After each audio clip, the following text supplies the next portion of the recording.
बीबी पट्ठल ने आप सरकार ते साधे तिखे निशाने।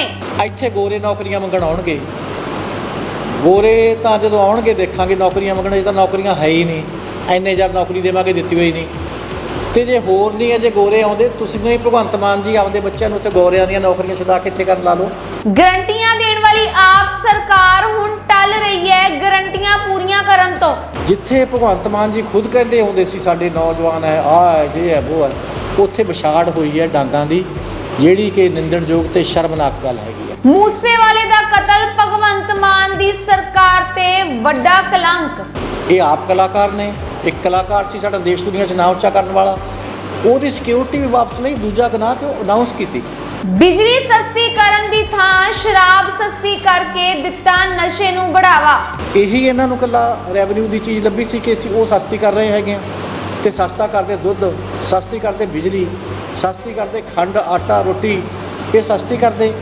ਚੋਣਾਂ ਦੌਰਾਨ ਦਰਜਨਾਂ ਗਰੰਟੀਆਂ ਦੇਣ ਵਾਲੇ ਭਗਵੰਤ ਮਾਨ ਦੀ ਸਰਕਾਰ ਹੁਣ ਗਰੰਟੀਆਂ ਪੂਰੀਆਂ ਕਰਨ ਤੋਂ ਟਲ ਰਹੀ ਹੈ। ਇਸ ਦੇ ਨਾਲ ਹੀ ਹੋਰ ਤਿੱਖੇ ਨਿਸ਼ਾਨੇ ਕੱਸਦੇ ਹੋਏ ਬੀਬੀ ਰਜਿੰਦਰ ਕੌਰ ਪੱਠਲ ਨੇ ਮੀਡੀਆ ਨਾਲ ਗੱਲਬਾਤ ਕੀਤੀ। ਬੀਬੀ ਪੱਠਲ ਨੇ ਲਹਿਰਾਗਾਗਾ ਸਥਿਤ ਆਪਣੇ ਗ੍ਰਹਿ ਵਿਖੇ ਪੱਤਰਕਾਰਾਂ ਨਾਲ ਗੱਲਬਾਤ ਕੀਤੀ। ਉਹਨਾਂ ਨੇ ਕਿਹਾ ਕਿ ਪੰਜਾਬ ਸਰਕਾਰ ਤਾਂ ਕਹਿ ਰਹੀ ਸੀ ਕਿ ਗਰੰਟੀਆਂ ਸੰਬੰਧੀ ਬਲੂਪ੍ਰਿੰਟ ਤਿਆਰ ਕੀਤਾ ਹੈ, ਕੰਮ ਜਲਦ ਤੋਂ ਜਲਦ ਸ਼ੁਰੂ ਹੋ ਜਾਵੇਗਾ, ਲੇਕਿਨ ਇਹ ਵਾਅਦੇ ਕਰਕੇ ਮੁਕਰਨਾ ਇਸ ਸਰਕਾਰ ਦੀ ਆਦਤ ਬਣ ਗਈ ਹੈ।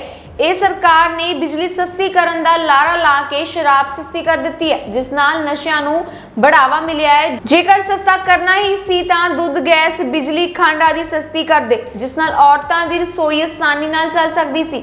ਇੰਨਾ ਹੀ ਨਹੀਂ, ਪੰਜਾਬ ਵਿੱਚ ਕਤਲ ਦੀਆਂ ਵਾਰਦਾਤਾਂ ਸੁਣਨ ਨੂੰ ਕਿੰਨੀਆਂ ਮਿਲ ਰਹੀਆਂ ਨੇ। ਗੈਂਗਸਟਰ ਲੁੱਟ-ਖੋਹ ਦੀਆਂ ਬਹੁਤ ਜ਼ਿਆਦਾ ਜਿਹੜੀਆਂ ਵਾਰਦਾਤਾਂ ਵੱਧ ਰਹੀਆਂ ਨੇ, ਜਿਸ ਨੂੰ ਕਾਬੂ ਕਰਨ ਲਈ ਸਰਕਾਰ ਜਿਹੜੀ ਹੈ ਨਾਕਾਮ ਹੁੰਦੀ ਹੋਈ ਦਿਖ ਰਹੀ ਹੈ। ਇੱਥੇ ਹੀ ਬਸ ਨਹੀਂ, ਹੁਣ 2 ਦਿਨ ਪਹਿਲਾਂ ਹੀ ਗੱਲ ਕਰੀਏ, ਪੰਜਾਬ ਯੂਨੀਵਰਸਿਟੀ ਦੀਆਂ ਬੱਚਿਆਂ ਤੇ ਪੰਜਾਬ ਪੁਲਿਸ ਵੱਲੋਂ ਡਾਂਗਾ ਦੀ ਬੌਛਾਰ ਕਰਵਾਈ ਗਈ ਸੀ, ਜੋ ਕਿ ਕਾਫੀ ਜ਼ਿਆਦਾ ਨਿੰਦਣਯੋਗ ਤੇ ਸ਼ਰਮਨਾਕ ਗੱਲ ਹੈ। ਇਸ ਦੇ ਨਾਲ ਹੀ ਨਾਲ ਮੂਸੇਵਾਲੇ ਦੇ ਕਤਲ ਕਾਂਡ ਬਾਰੇ ਵੀ ਉਹਨਾਂ ਨੇ ਗੱਲਬਾਤ ਕੀਤੀ। ਕਿਹਾ ਕਿ ਭਗਵੰਤ ਮਾਨ ਸਰਕਾਰ ਦੇ ਮੱਥੇ ਤੇ ਕਲੰਕ ਹੈ ਸਿੱਧੂ ਮੂਸੇਵਾਲੇ ਦਾ ਕਤਲ, ਕਿਉਂਕਿ ਜਦੋਂ ਇੰਟੈਲੀਜੈਂਸੀ ਕਹਿੰਦੀ ਸੀ ਕਿ ਮੂਸੇਵਾਲੇ ਨੂੰ ਖਤਰਾ ਹੈ, ਉਹਨਾਂ ਦੀ ਜਾਨ ਨੂੰ ਖਤਰਾ ਹੈ, ਫਿਰ ਕਿਉਂ ਸਿਕਿਉਰਿਟੀ ਵਾਪਸ ਲਈ?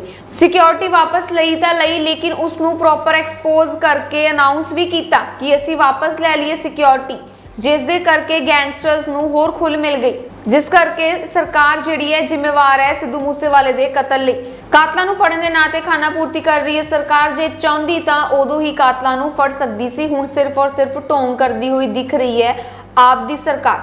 ਪਹਿਲੀ ਗੱਲ ਤਾਂ ਕਿ ਜਿਹੜੀ ਇਹ ਇਲੈਕਸ਼ਨ ਬਾਈ ਇਲੈਕਸ਼ਨ ਆਈ ਹੈ, ਉਸ ਪਾਰਟੀ ਦੀ ਸਰਕਾਰ ਹੈ ਜਿਹੜੇ ਕਹਿੰਦੇ ਅਸੀਂ ਖਰਚਾ ਘਟਾਉਣਾ ਹੈ, ਤੇ ਜੇ MP ਬਣੇ ਵੇ ਸੀ ਭਗਵੰਤ ਮਾਨ ਜੀ, ਜੇ ਉਹ ਆਪਣੇ MP ਦੀ ਟਰਮ ਪੂਰੀ ਕਰਦੇ ਤਾਂ ਆਹ ਖਰਚਾ ਇਲੈਕਸ਼ਨ ਦਾ ਭਾਰ ਲੋਕਾਂ 'ਤੇ ਨਹੀਂ ਸੀ ਪੈਣਾ। ਬਤੌਰ MP ਮੈਂ ਬਿਲਕੁਲ ਸਮਝਦੀ ਹਾਂ ਕਿ ਉਹਨਾਂ ਦੀ ਅੱਛੀ ਪਰਫਾਰਮੈਂਸ ਰਹੀ ਸੀ, ਔਰ ਉਹ ਅੱਛਾ ਰਿਪਰੈਜ਼ੈਂਟ ਪੰਜਾਬ ਨੂੰ ਉੱਥੇ ਕਰਦੇ ਸੀ। ਇੱਕ ਤਾਂ ਉੱਥੇ ਪੰਜਾਬ ਨੂੰ ਰਿਪਰੈਜ਼ੈਂਟ ਕਰਨ ਵਾਲੀ ਥਾਂ ਤੋਂ ਆ ਕੇ ਤੇ ਮੁੜ ਕੇ ਇਲੈਕਸ਼ਨ ਕਰਾ ਕੇ ਖਰਚਾ ਹੋਇਆ, ਨੰਬਰ 1। ਨੰਬਰ 2 ਕਿ ਜਿਹੜੇ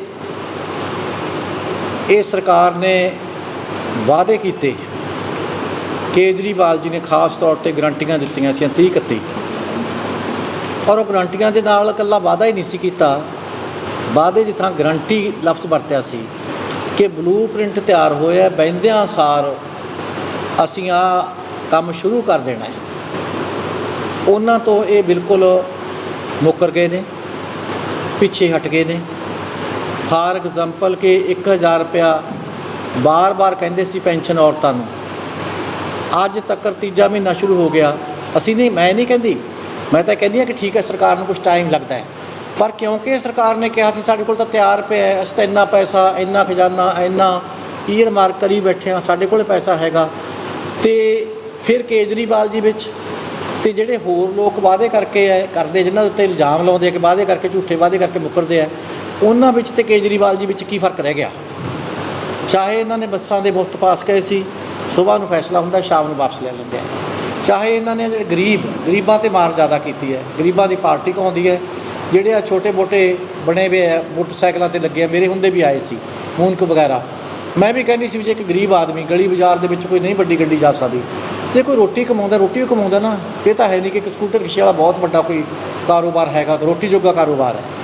ਉਹ ਇਹਨਾਂ ਨੇ ਪਹਿਲਾਂ ਬੰਦ ਕਰਾਤੇ, ਫਿਰ ਵਾਪਸ ਕਰ ਲਏ। ਇਸੇ ਤਰ੍ਹਾਂ ਜਿਹੜੇ ਕਹਿੰਦੇ ਸੀ ਬਿੱਲ ਬਿਜਲੀ ਦੇ ਇੰਨੀ ਸਸਤੀ ਕਰ ਦਿਆਂਗੇ, ਉਹ ਤਾਂ ਹੋਈ ਨਹੀਂ।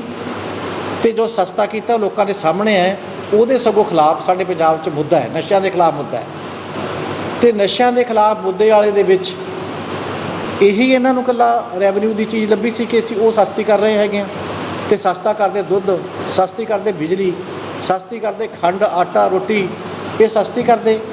ਕੋਈ ਵੀ ਚੀਜ਼ ਜਿਹੜੀ ਹੈਗੀ ਸੀ, ਗੈਸ ਸਸਤੀ ਕਰਦੇ।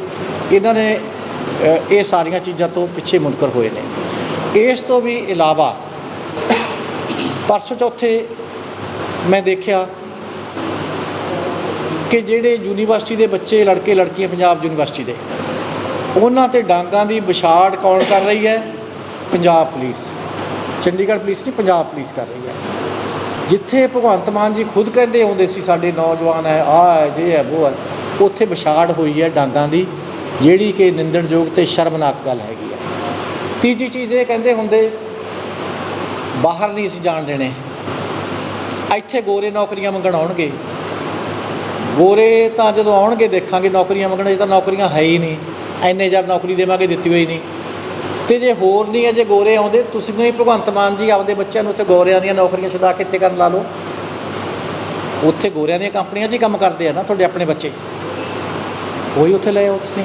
ਸਾਡੇ ਬੱਚੇ ਆ, ਸਾਡੇ ਪੰਜਾਬ ਦੇ ਬੱਚੇ ਆ, ਤੁਹਾਡੇ ਬੱਚੇ ਆ। ਇਹ ਕ੍ਰਾਈਮ ਇੰਨਾ ਵੱਧ ਗਿਆ, ਡਰ ਸਹਿਮ ਇੰਨਾ ਵੱਧ ਗਿਆ, ਇੰਨੇ ਗੁੰਡਾਇਜ਼ਮ ਜਿਹੜਾ ਹੈਗਾ, ਜਿਹੜਾ ਵੀ ਬੈਡ ਐਲੀਮੈਂਟ ਹੈ, ਉਹ ਇੰਨਾ ਨਿਧੜਕ ਹੋ ਗਿਆ। ਦਿਨ ਦਿਹਾੜੇ ਕਰਦੇ ਅੱਜ ਹਰੇਕ ਬੰਦਾ ਉਵੇਂ ਡਰ ਰਿਹਾ ਜਿਵੇਂ ਅੱਤਵਾਦ ਦੇ ਸਮੇਂ 'ਚ ਡਰਦਾ ਸੀ।